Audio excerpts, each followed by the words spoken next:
నమస్కారం పిల్లలు. నేను బిందు మరియు మరొక వీడియోకి తిరిగి స్వాగతం.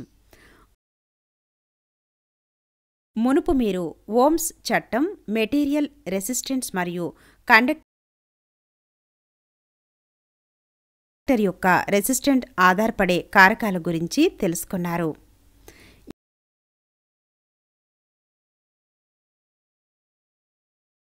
ఇప్పుడు ఈ సెషన్లో సర్క్యూట్ అమరికపై కొంత సమాచారాన్ని సేకరిద్దాం.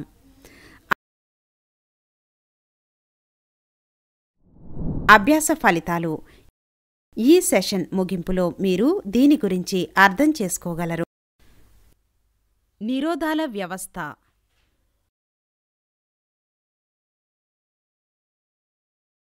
నిరోధాల శ్రేణి. సమాంతరంగా నిరోధాలు. కీలక పదాలు: ప్రతిఘటన, సర్క్యూట్లో ప్రస్తుత ప్రవాహానికి వ్యతిరేకత యొక్క కొలత. రెసిస్టర్, సర్క్యూట్లో విద్యుత్ ప్రవాహాన్ని పరిమితం చేసే లేదా నియంత్రించే విద్యుత్ భాగం.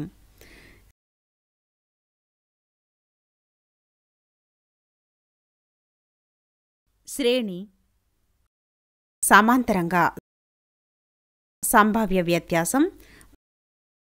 విద్యుత్. సెషన్ను ప్రారంభించే ముందు ఈ కాన్సెప్ట్ మ్యాప్ని చూద్దాం.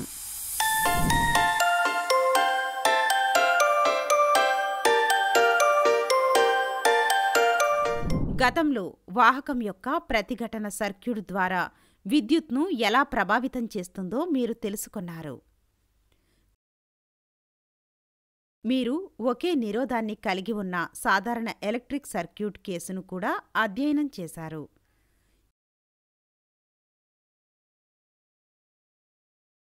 ఇప్పుడు ఆచరణలో మీరు ఒక సంక్లిష్టమైన సర్క్యూట్ను ఎదుర్కోవచ్చు. ఇది అనేక నిరోధాల కలయికను ఉపయోగిస్తుంది. ఈ నిరోధాల కలయికను సిస్టమ్ ఆఫ్ రెసిస్టర్స్ లేదా గ్రూపింగ్ ఆఫ్ రెసిస్టర్స్ అంటారు. నిరోధాలు వివిధ కలయికలలో కనెక్ట్ చేయబడతాయి.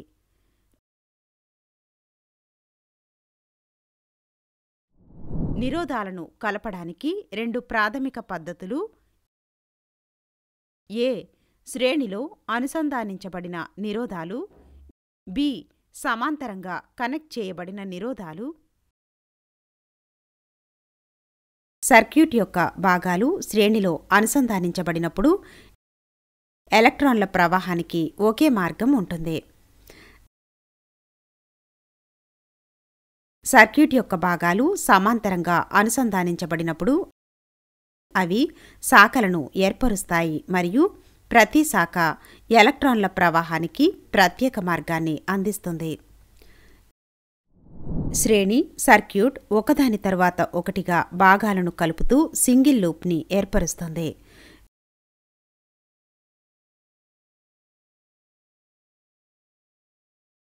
శ్రేణి సర్క్యూట్ ఒక లూప్ను మాత్రమే కలిగి ఉంటుంది. దీని ద్వారా కరెంట్ పాస్ అవుతుంది. లూప్లో ఏదైనా పాయింట్లో సర్క్యూట్కు అంతరాయం ఏర్పడితే కరెంట్ సర్క్యూట్ గుండా వెళ్లదు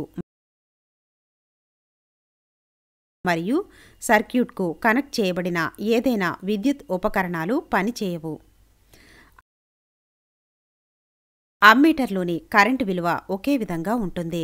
సిరీస్ సర్క్యూట్లో దాని స్థానం నుండి స్వతంత్రంగా ఉంటుంది. ఈ విధంగా రెసిస్టర్లు శ్రేణిలో అనుసంధానించబడి ఉంటే సర్క్యూట్లోని ప్రతి భాగంలో కరెంట్ ఒకేలా ఉంటుంది లేదా ప్రతి నిరోధం ద్వారా అదే కరెంట్ ప్రవహిస్తుంది. దీనిని సమీకరణంతో అర్థం చేసుకోవడానికి ప్రయత్నిద్దాం. 3 నిరోధాలు R1, R2 మరియు R3 సిరీస్లో కనెక్ట్ చేయబడతాయి అనుకోండి. వాటి గుండా ప్రవహించే కరెంట్ ఐగా ఉండనివ్వండి. ఓమ్ యొక్క చట్టం ప్రకారం R1, R2 మరియు R3 అంతటా V1, V2 మరియు V3 సంభావ్య తేడాలు వరుసగా ఇవ్వబడ్డాయి. V1 is equal to IR1 ఒకటవ సమీకరణం. V2 is equal to IR2 రెండవ సమీకరణం. V3 is equal to IR3 మూడవ సమీకరణం. శ్రేణులలోని నిరోధాల కలయికలో ఉన్న మొత్తం సంభావ్య వ్యత్యాసం వ్యక్తిగత రెసిస్టర్లలోని సంభావ్య వ్యత్యాసాల మొత్తానికి సమానం.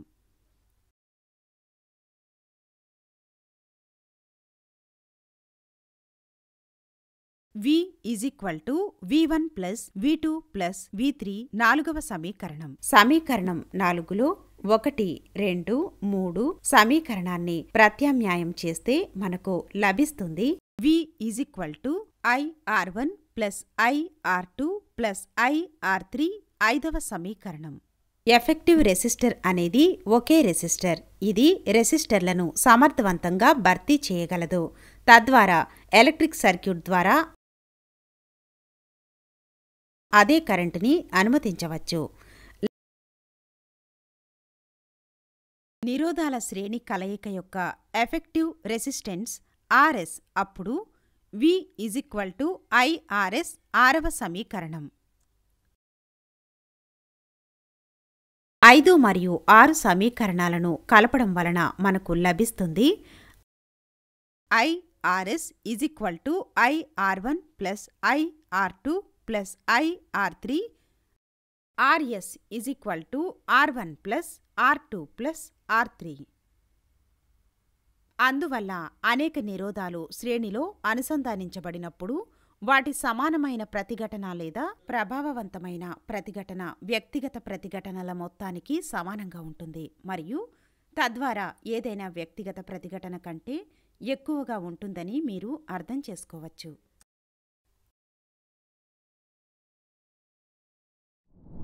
సమాంతర సర్క్యూట్ లేదా 2 లేదా అంతకంటే ఎక్కువ లూప్లను కలిగి ఉంటుంది. దీని ద్వారా కరెంట్ పాస్ అవుతుంది.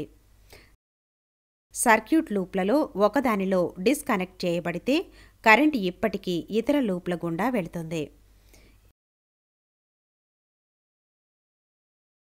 ఇంట్లో వైరింగ్ సమాంతర సర్క్యూట్లను కలిగి ఉంటుంది. 3 రెసిస్టర్లు R1, R2 మరియు R3 రెండు సాధారణ పాయింట్లు A మరియు B అంతటా అనుసంధానించబడి ఉన్నాయని పరిగణించండి.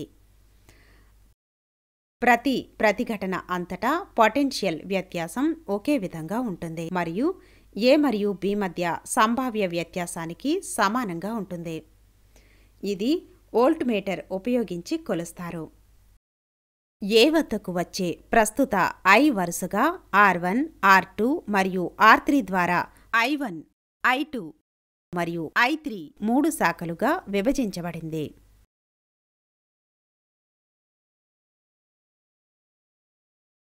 ఓమ్స్ చట్టం ప్రకారం మనకు ఉన్నాయి I1 is equal to V by R1 ఒకటవ సమీకరణం, I2 is equal to V by R2 రెండవ సమీకరణం, I3 is equal to V by R3 మూడవ సమీకరణం. సర్క్యూట్ ద్వారా మొత్తం ప్రస్తుత I కలయిక యొక్క ప్రతి శాఖ ద్వారా ప్రత్యేక ప్రవాహాల మొత్తానికి సమానంగా ఉంటుంది. I is equal to I1 plus I2 plus I3 నాలుగవ సమీకరణం. సమీకరణం 4లో 1, 2, 3 సమీకరణాన్ని ప్రత్యామ్నాయం చేస్తే మనకు లభిస్తుంది I is equal to V by R1 plus V by R2 plus V by R3 ఐదవ సమీకరణం. రెసిస్టర్ల సమాంతర కలయిక యొక్క ప్రభావవంతమైన ప్రతిఘటన RPగా ఉండనివ్వండి. I is equal to V by RP ఆరవ సమీకరణం. సమీకరణం 5, 6 కలపడం మనకు లభిస్తుంది. V by RP is equal to V by R1 plus V by R2 plus V by R3. I by RP is equal to I by R1 plus I by R2 plus I by R3. సమాంతరంగా చేరిన ప్రతిఘటనల సమూహం యొక్క సమానమైన ప్రతిఘటన యొక్క పరస్పరం వ్యక్తిగత ప్రతిఘటనల పరస్పర మొత్తానికి సమానమని మనం నిర్ధారించవచ్చు. సిరీస్ సర్క్యూట్లో విద్యుత్ వలయం అంతటా కరెంట్ స్థిరంగా ఉంటుందని మనం చూశాము. అందువల్ల ఎలక్ట్రిక్ బల్బు మరియు ఎలక్ట్రిక్ హీటర్లను సిరీస్లో కనెక్ట్ చేయడం స్పష్టంగా అసాధ్యమైనది. ఎందుకంటే అవి సరిగ్గా పనిచేయడానికి విస్తృతంగా భిన్నమైన విలువల ప్రవాహాలు అవసరం. మరోవైపు ఒక సమాంతర సర్క్యూట్ విద్యుత్ గాడ్జెట్ల ద్వారా విద్యుత్ను విభజిస్తుంది. ప్రత్యేకించి ప్రతి గాడ్జెట్కు భిన్నమైన ప్రతిఘటన ఉన్నప్పుడు మరియు సరిగ్గా పనిచేయడానికి వేర్వేరు కరెంటు అవసరమైనప్పుడు ఇది సహాయపడుతుంది. సర్క్యూట్లో సమానమైన ప్రతిఘటనను కనుగొనడానికి ఇక్కడ ఒక ఉదాహరణ సమస్య ఉంది.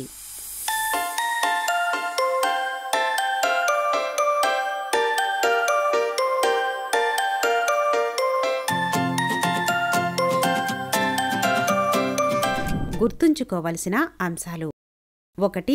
సర్క్యూట్ యొక్క భాగాలు శ్రేణిలో అనుసంధానించబడినప్పుడు ఎలక్ట్రాన్ల ప్రవాహానికి ఒకే మార్గం ఉంటుంది. సర్క్యూట్ యొక్క భాగాలు సమాంతరంగా అనుసంధానించబడినప్పుడు అవి శాఖలను ఏర్పరుస్తాయి మరియు ప్రతి శాఖ ఎలక్ట్రాన్ల ప్రవాహానికి ప్రత్యేక మార్గాన్ని అందిస్తుంది. అదే కరెంట్ వాటి ద్వారా ప్రవహిస్తే 2 లేదా అంతకంటే ఎక్కువ నిరోధాలు శ్రేణిలో కనెక్ట్ చేయబడతాయని చెప్పబడింది. 2 లేదా అంతకంటే ఎక్కువ నిరోధాలు ఒకే సంభావ్య వ్యత్యాసం వాటి అంతటా ఉన్నట్లయితే సమాంతరంగా అనుసంధానించబడి ఉంటాయి.